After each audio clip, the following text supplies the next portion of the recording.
Hello, everyone. Welcome to the final installation of the Research Skills series at the Faculty of Law, University of the West Indies, St. Augustine. This is our final installation for the 2022-2023 academic year, and we are very excited to end with a bang. Today we have Marie-Luce Paris from UCD coming all the way to us from Ireland on a nice afternoon. So we appreciate her giving up her time. As you know, we allow the speakers to do their introductions in this series. So I will hand it over to her to tell her about herself and what she will be speaking about. And for those of you who are familiar with the format, each speaker speaks for 20 minutes. Our second speaker today, unfortunately, had something come up, so she's not able to be here. So we will reschedule our second speaker. But we're very excited to welcome all the way from Dublin, Marie-Luce today. And she's going to give us her presentation, and then we will take questions, which you can either put in the chat, which I will be monitoring, or you can raise your hand and unmute. So over to you, Marie-Luce. Thank you very much, Emma.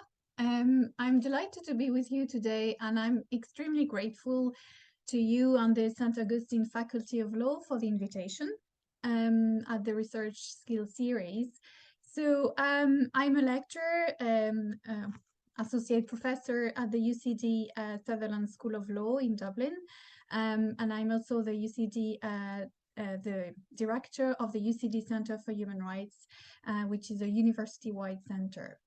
So if you want to know more about my why I ended up in Ireland while being French originally, you can ask me questions at the end, and I can tell you about my career path.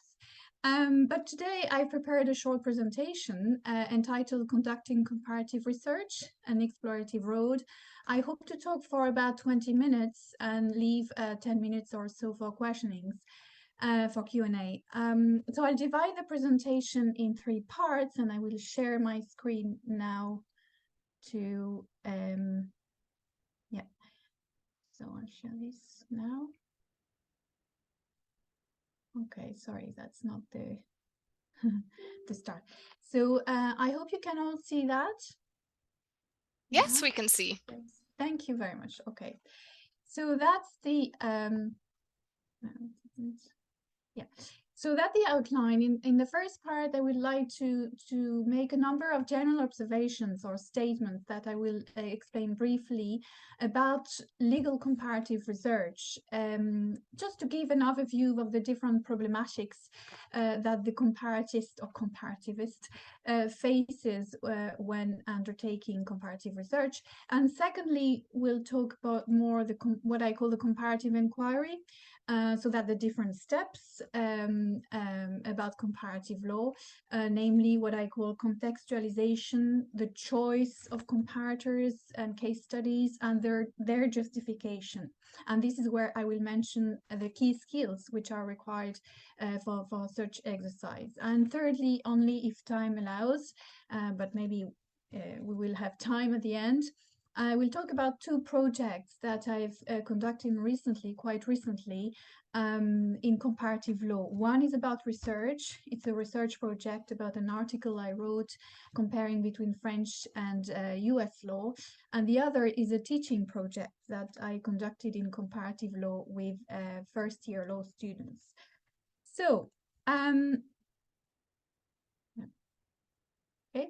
First, yes, it's a bit strange to put the references in at the start, but because I've, built my presentation on some of these sources, obviously it's a selection. There are so many more works on comparative law and comparative method, but I like the book by Matthias Sims that you see at the end, Comparative Law, which is now in its 3rd edition. I think it's a very good book about the comparative method.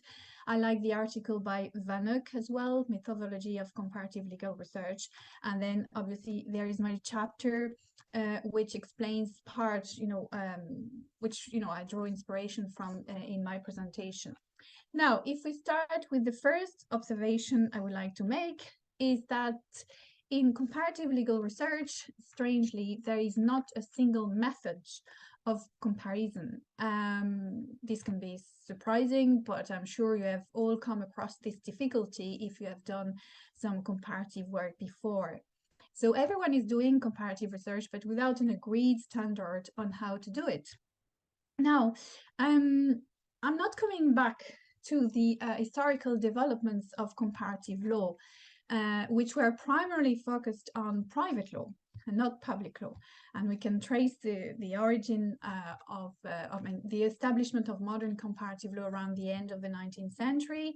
And for a long time, despite these developments, there was not really a discussion or reflection on the method per se of comparative law. It was the same for comparative constitutional law, which is more my area of research. So this has now changed, of course, and a lot has been written about how to go about the method of comparative law. And this has been revived by the phenomena of globalization, and in Europe about Europeanization of law in the European context. And I think an interesting example about this revival of the reflection on the method of comparative law is the creation of the Journal of Comparative Law in 2006, which indicates in its first editorial that in order to understand the globalization of law, a strong emphasis will be put on the comparative legal method. So that's an interesting statement. So there is not a single method, but that doesn't mean that there is no method. In fact, there is a plurality of approaches, as we will see. Okay, so it's a bit of a paradox, if you want. The second statement or observation is that legal comparison is a work of interpretation. You understand that comparative law does not produce any legal norms. It does not equate either to the regurgitation of the rules of a foreign legal system. So what does comparative law do? What does it produce? So in fact, legal comparison produces different readings or different interpretations of the law. So in that sense, it's a work of interpretation. And like any work of interpretation, I think there are two intellectual operations of processes at play. First, you assess the legal norm at hand that you want to explore.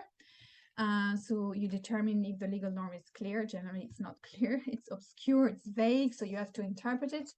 And then you choose, having decided that the norm is a bit obscure and vague, you choose how to read it, how to interpret it, what is the preferred meaning of the norm.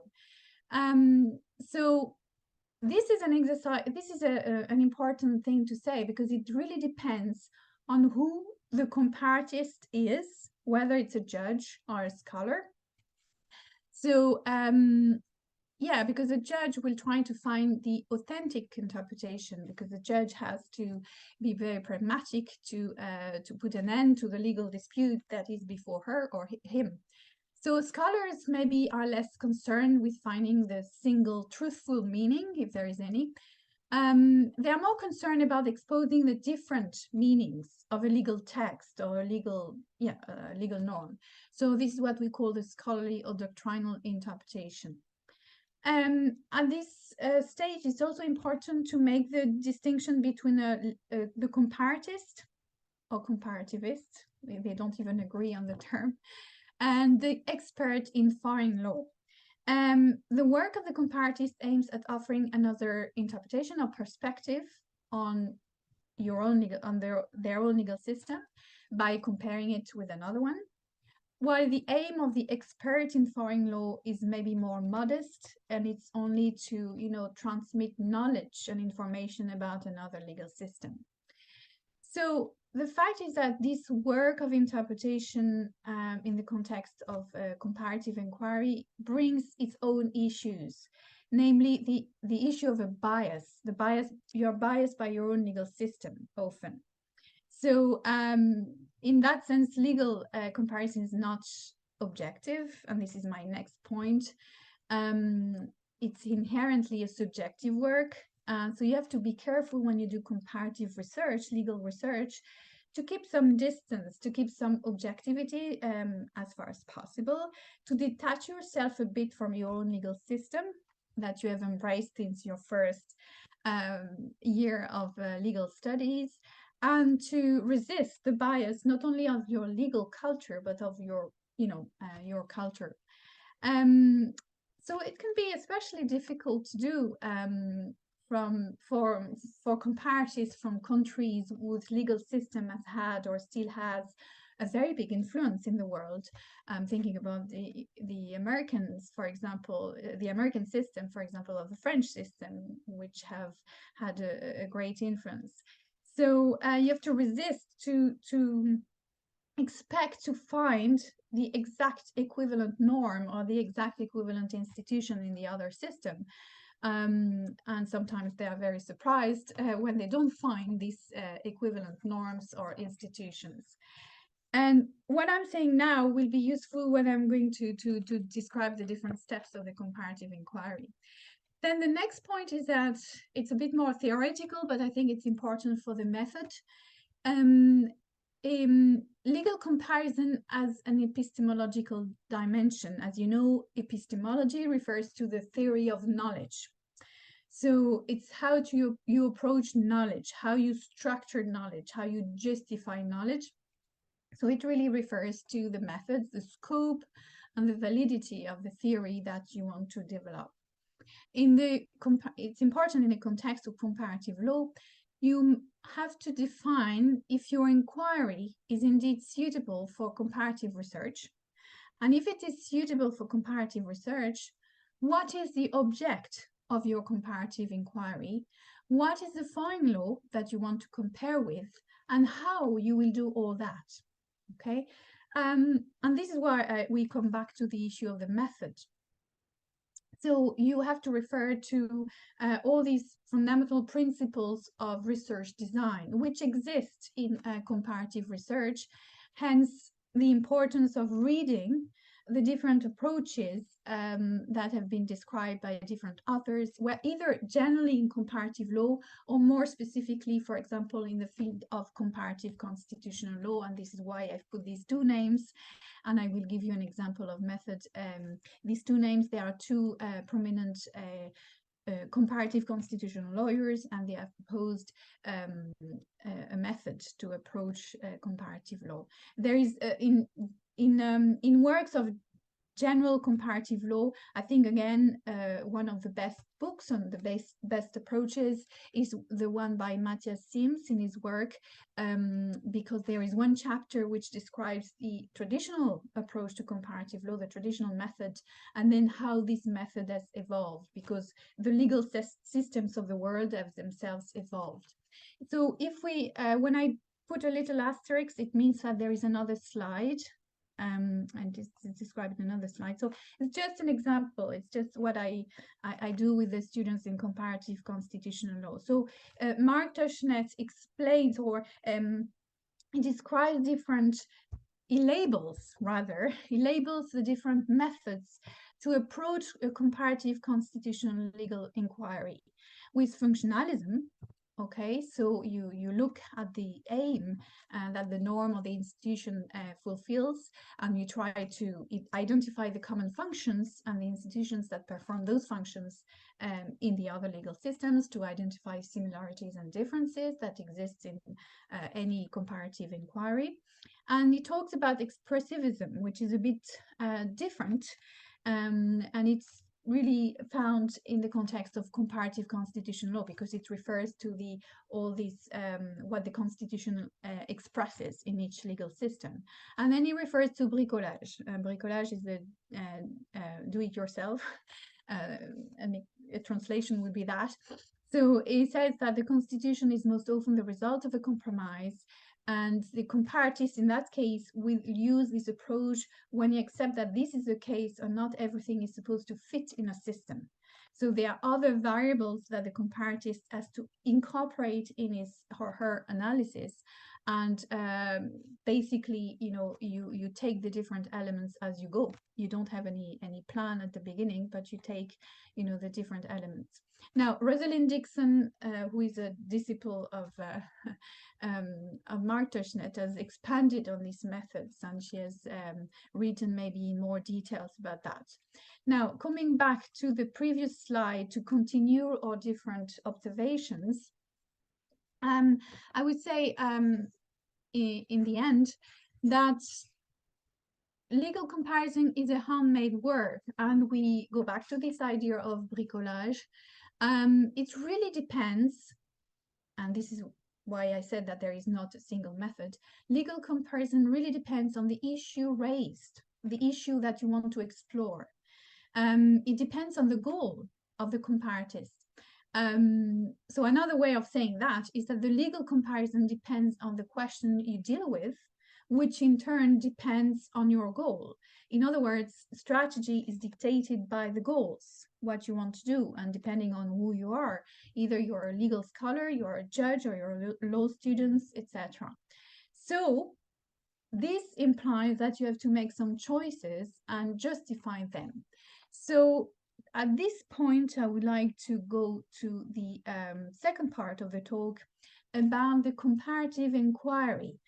In other words, the different intellectual steps that you will, perform, or you will go through when you start a comparative inquiry or comparative research.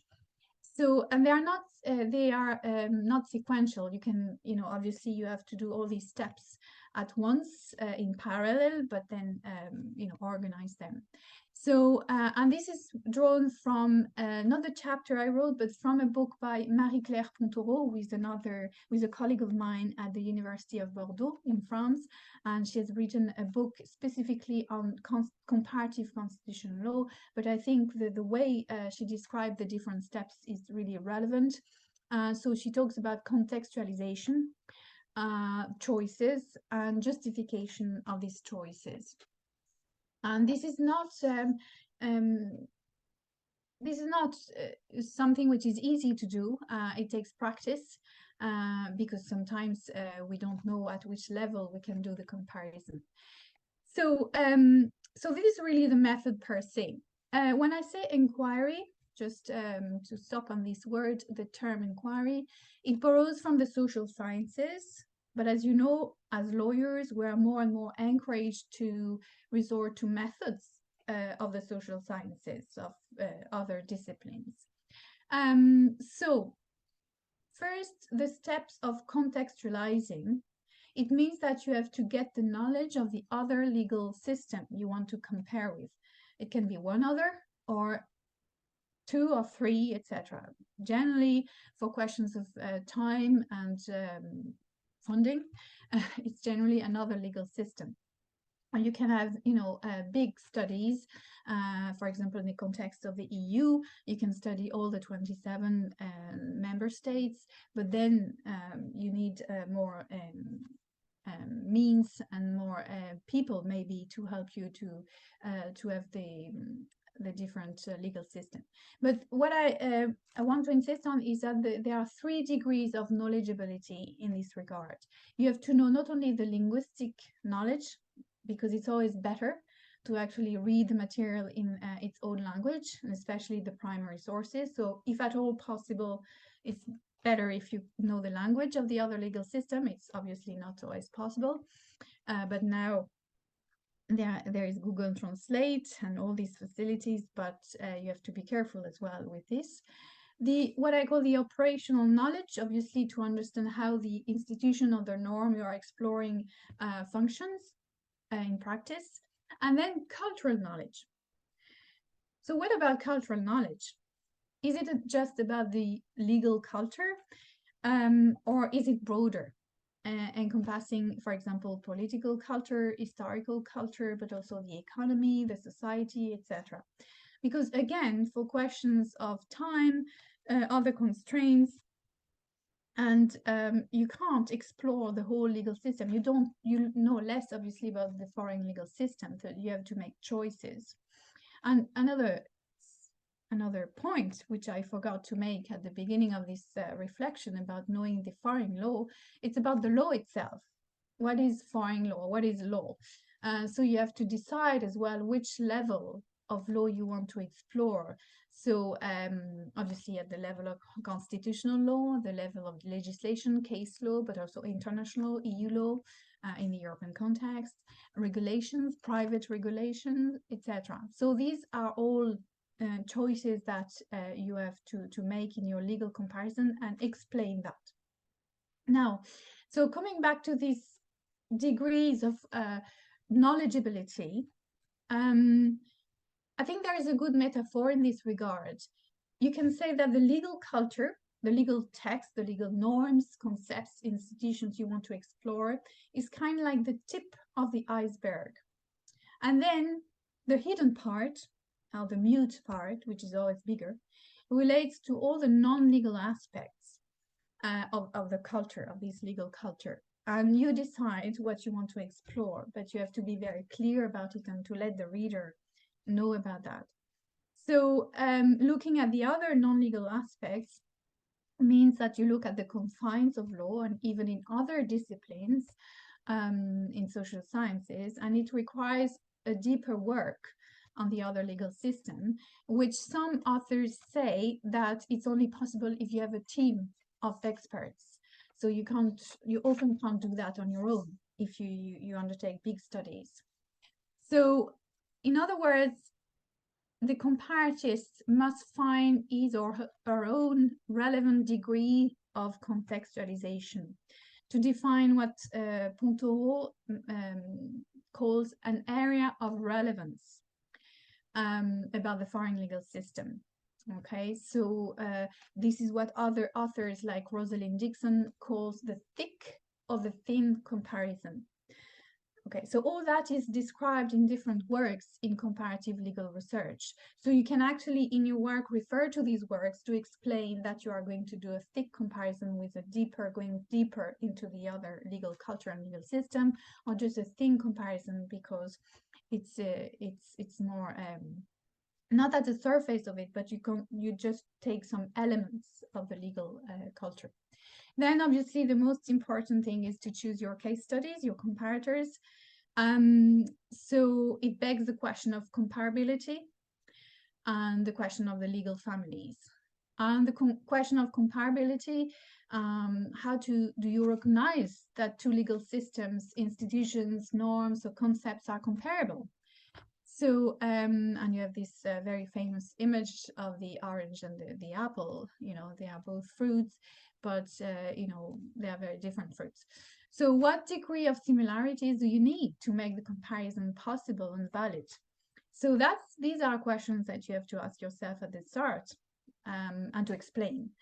And the issue of legal families is quite interesting because it's not necessarily relevant in all comparative works. For example, in comparative constitutional law, there is not much point in having a distinction between common law and civil law. I take the example of, for example, the constitutional systems of France and Ireland.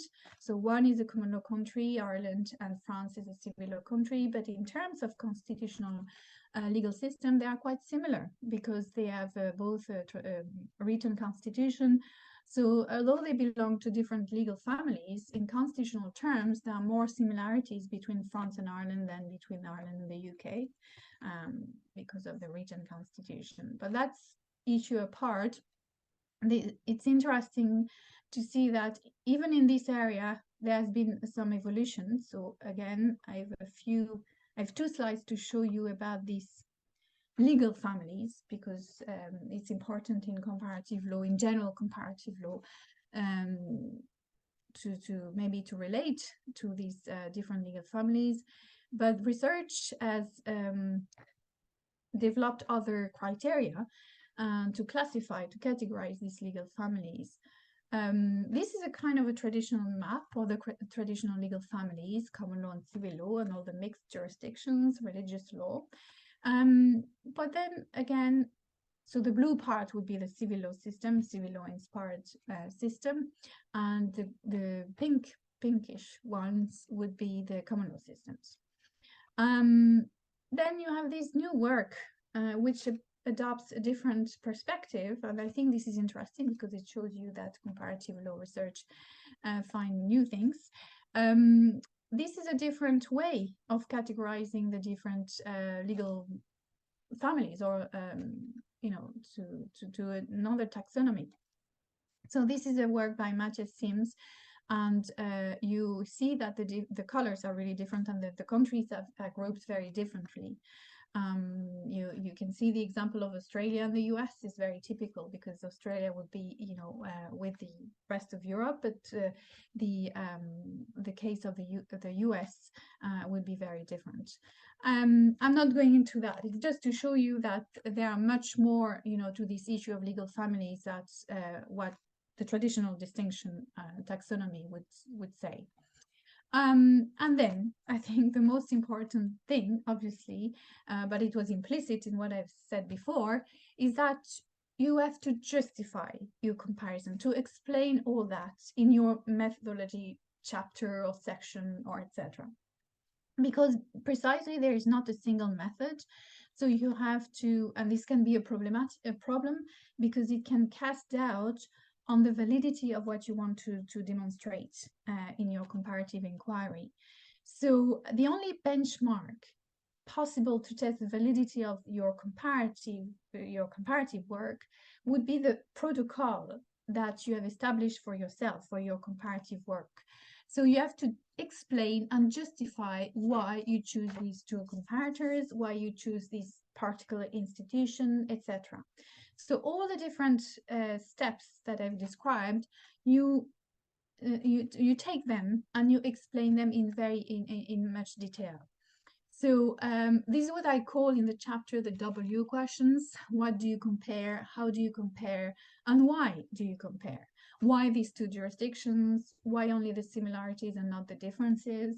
Why is it a descriptive approach and not a normative approach, etc.?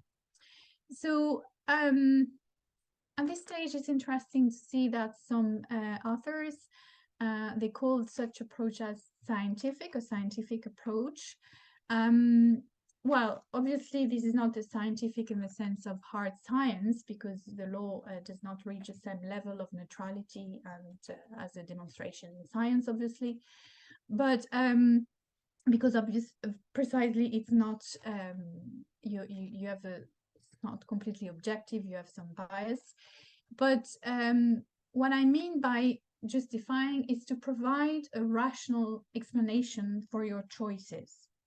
Because there is a fine line between a work which is purely neutral and objective, which is not possible to do in law, and a work which is the result of your intuition, imagination, or your ideology. So you have to be very careful to find the balance between these approaches, and obviously that would be done through research and very careful examination of the foreign legal system. So the work of comparative law, and Roberto Sacco, another very famous comparatist, said that comparison starts at home. Even when you don't do a comparative inquiry, which is when you just observe your own legal system, you do comparison. You compare institutions between themselves, etc. So these skills that I will describe, or that I will list rather, are anyway essential for any work in legal research. But they can be, they are even more important in when you undertake comparative research. So you have to be, and obviously they are not legal skills, but they are only soft skills. So you have to be very patient. You have to take the time to get to know the other legal system. To be very careful, patient. You have to have analytical strength, clarity of thought, so to be clear about your own legal system before you can approach another legal system as well. Clear communication, so clear about your objectives, your aims, and having a current awareness and open-mindedness. So this is what I said a moment ago when I said don't expect to find the exact equivalent institution or norm in another legal system. So you have to maybe reach a higher level of abstraction to be able to correlate two institutions which don't bear the same names in the two legal systems, for example, but they can be comparable. And current awareness, be aware of what's happening in the other country, in the other jurisdiction. So that can explain why they adopted certain laws, etc. So, and obviously to be very hard, to be able to work very hard. So these are the skills, in addition to this, possibility of establishing a protocol for your research. Now, the last bit of the presentation would be something that is in the chapter I wrote in this collective book. It's about the different steps. Now, these steps mix intellectual steps and practical ones. Obviously, but it identifies the different steps. So obviously you have to identify the problem, the legal issue to be explored, or the research question, like you would do in any work. Either the problem is given to you because you have an assignment, or you have determined a PhD topic, for example, with your PhD supervisor, or you're a researcher and you want to explore a particular topic. And I've given in the chapter the example of the right to water. The right to water can be explored via a tax angle, or it can be explored via a human rights angle. Is there a right to water? So it depends. So you have to define this problem. Then you have to choose your comparator, the foreign jurisdictions, and the parent legal family to which they belong, or it belongs. And then that is more pragmatic to select the research materials. So, and as in any other legal work, you have to access the most relevant ones, the most authoritative one, up to date, primary and secondary sources about the foreign jurisdictions, and obviously about yours. And the difficulty today is obviously that there's too much information, too much material, because before that was the opposite. We had difficulty in finding the information. As I'm very, very old, I remember that the first comparative works I've done, it was difficult for some legal systems to have access to some information. And now it's the opposite. And then maybe the most important intellectual, exercise is to organize your analytical comparison. So this is the intellectual process whereby you organize the material in order to identify the set of similarities and differences between the legal systems. So you can do 2 columns and then have the differences, the similarities.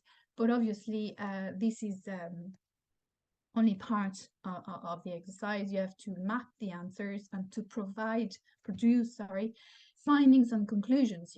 You cannot say, oh, this is different, oh, this is similar, like the image of the tourist visiting another country and say, oh, that's different from my country. So it's only superficial. You have to provide the findings and conclusions, and that's a difficult exercise to do sometimes. Either you do it as you go, and you have a comparative part in each section of your analysis, or you do it at the end. It depends on the work, but it has to be in the work.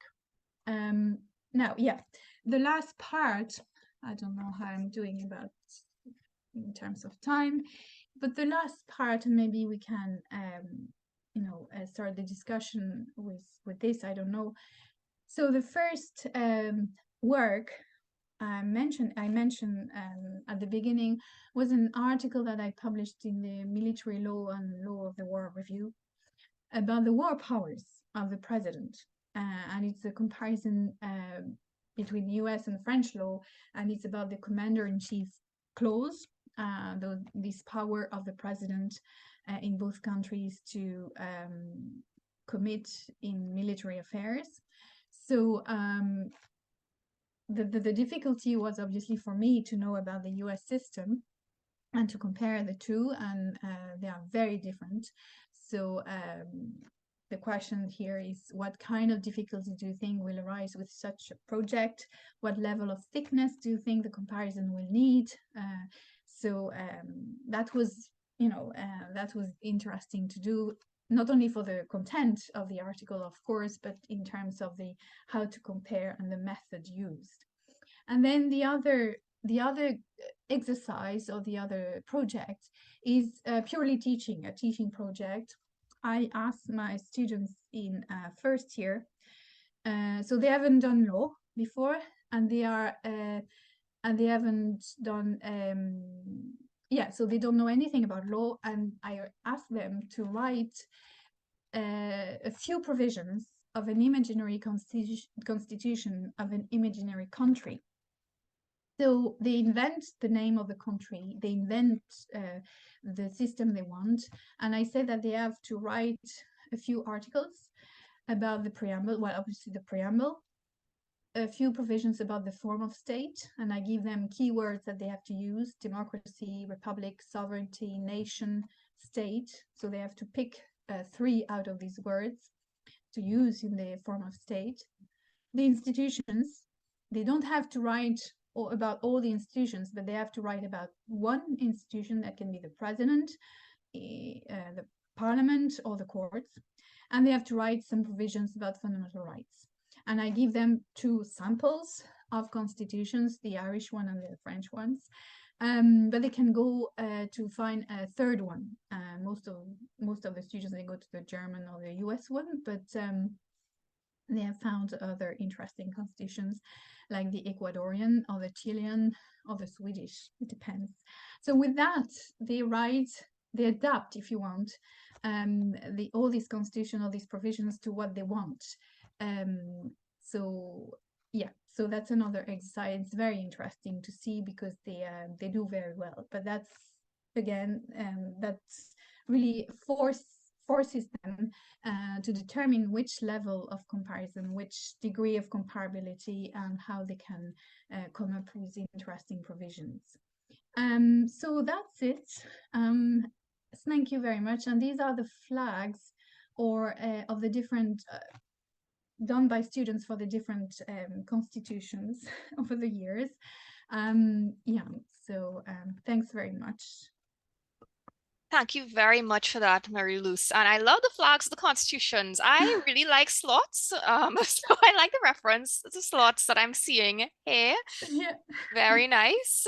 And full marks of pedagogy on those exercises, because that really makes them thinking about how they can actually apply these skills and how do they develop the skills. So I think that's an excellent exercise. And I see my fellow first year lecturer is here today, so he's probably feeling inspired. I actually teach law and legal systems to our first years, so this was super relevant. Most of them are studying for the exams right now, but I will be sharing this with them. So when they get some time, they can look at it on our YouTube channel. We do have a few minutes for questions. So if anyone would like to ask a question, you can either raise your hand and unmute. And I see, okay, well, Justin, you can go ahead. And anyone else, you can also raise your hand or you can put it in the chat, but I will hand over to Justin. Thanks, Emma. And thanks, Marie-Luce, for your very interesting presentation. Comparative research is something that I've increasingly gotten into recently. So my area of expertise is intellectual property law, but I've started branching out from looking at, and comparative is 2 bits. So I just give a bit of context before I ask the question. So I'm primarily in copyright law, but I'm starting to look at borrowing techniques or concepts from trademark law or patent law, even in some instances, and bringing that into copyright law. So that's one bit of comparison. But the more formal bit of comparative law that I've been looking at is increasingly comparing Anglo-American copyright. So looking at the US copyright law, and the US legal system is very, very different, as you've mentioned several times, with traditional, let's say, international copyright law or UK copyright law. And one of the questions I have for you is, do you think you could really do true comparative work without really having a very good understanding as to the practical application of the law, rather than just the legal system or the theoretical ideologies of the law, or the theoretical application of the law? Is it critical to have that practical understanding as well to really do true comparative law? Thank you, Justin, for your question. It's a very interesting question. And yes, so myself, I come from a practical background. I was in another life a barrister in France before becoming a lecturer in Ireland. So I understand. I think I would say that you have to have an understanding of the practice of the rule or the institution. Now, it doesn't mean that you have to practice the law and you have to do it, but you have at least to know why they have this regulation, why they have this legislation, and why they adopted it to address which concerns in the national legal system. This is why I see in terms of practice. And it's a work in progress. You will never be able to know everything about the at the beginning of your career, for example, to know everything about the area that you're studying or researching on. So you might be a bit naive at first, and then you will get more knowledgeable into the other legal system if you keep going, and you will have more insight into the practice of it. But again, we come back to this question. It depends on what you want to do. If it's like advising or doing consultancy for a law firm, yes, obviously you have to get to know really the practice of it. If it's writing an article to reflect on some aspects of your copyright of the copyright issues, maybe not, because you are at the level of the theory, and you understand your theory, you have your solid knowledge of that, but it might not be useful to or relevant to know everything about the technique of the application of this particular copyright issue. Sorry, I'm really talking about very general level here. So I hope you see what I mean. It's really it depends on what you are doing in your comparative research. Yeah, of course. And if a follow-up question, as a legal academics, we tend to focus on the what, so what the law is, and then, well, why the law is the way that it is. So that's the starting point for our comparison, because we know, as you said, we start with a problem. There's some issue that we're looking at. We're looking at the problem across two categories or across two jurisdictions. How much of the how comes into play in the comparative writing, though? Because, so again, following up on the issue as to, well, how does the law actually work as opposed to what it looks like? How much of that do you think, or in your own experience, how much of that have you spent your time dedicated to looking at how the law works in practice? Not necessarily from a practical perspective, as in, practicing law, but when you're thinking about the law, you're writing about the law, and yes, the law looks the way that it looks on paper, so a very doctrinal look at it. How much of the comparative research do you sort of attribute to, well, how does the law actually work in practice? I think it has to be balanced. The what you're comparing and the how has to be very, substantial as well. Again, not necessarily, in the courts and all that, but the how part has to be. Giving you an example, when I was writing about the US and French commander-in-chief clause, I realized, and I didn't know that before, for me, it was quite straightforward. I was examining the constitutional provisions, the two clauses, the history of it. I was insisting on history because it's quite easy to do, although it's quite complex. And it's very different between the two countries.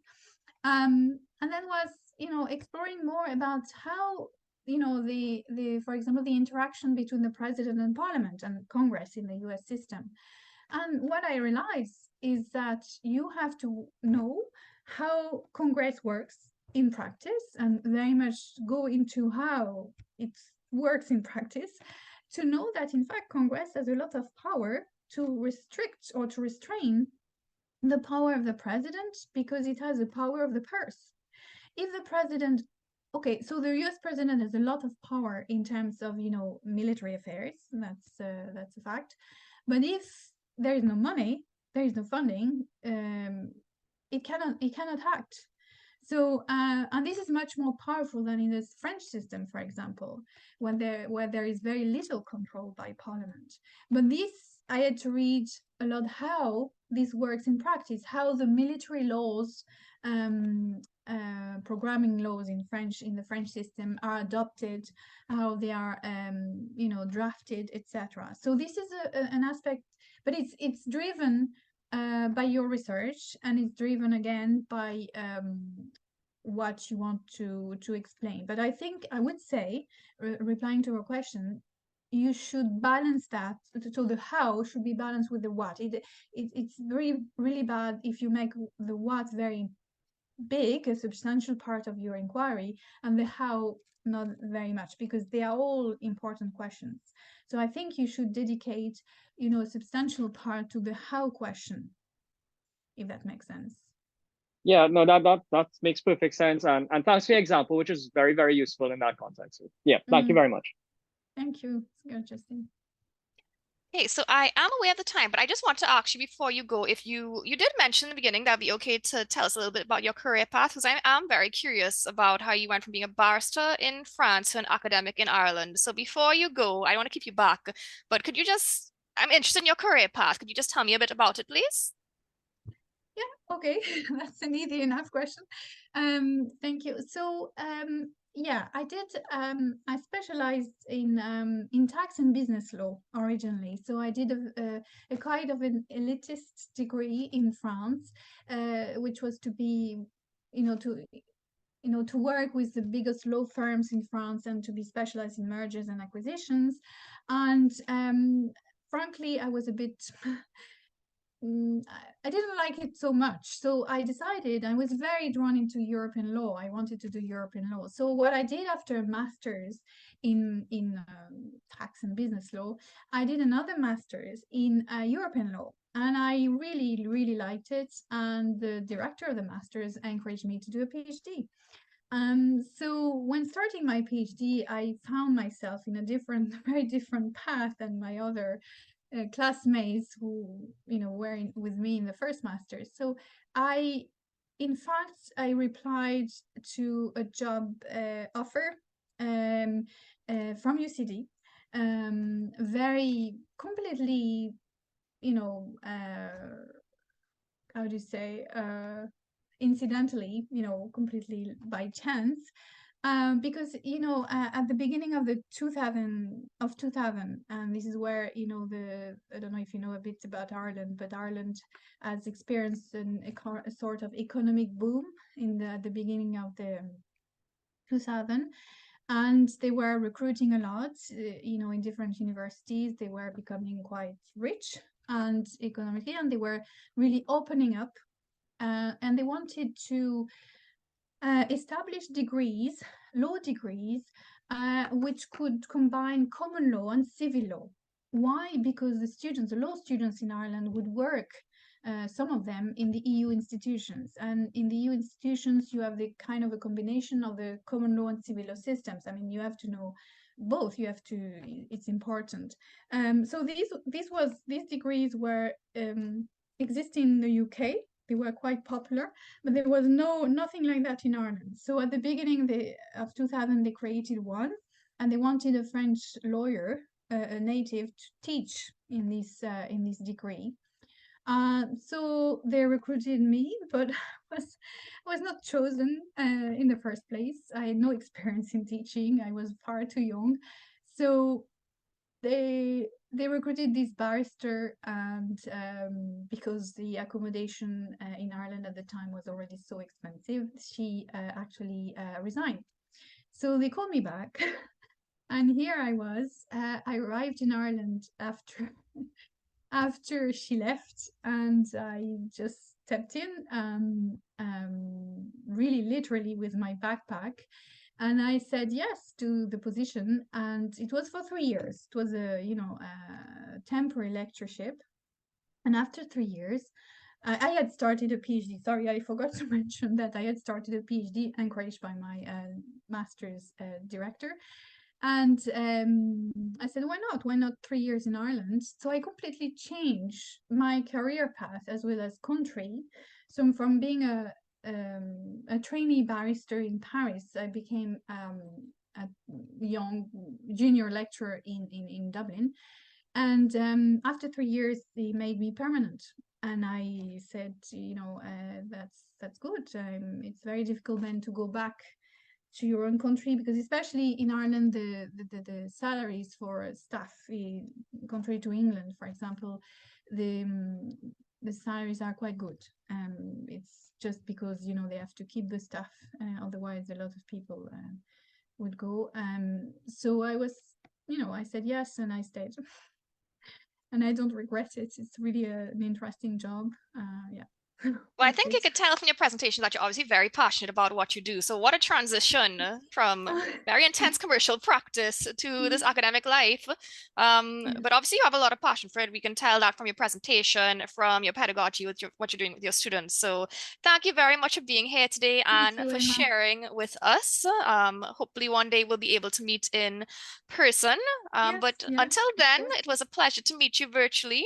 And thank you everyone for attending, and for those of you who are watching on YouTube. I hope you have enjoyed our research skills series, and we look forward to resuming again in September in the new academic year. So thank you everyone and have a great day. Thank you, Emma. Thank you very much. I was delighted to be here.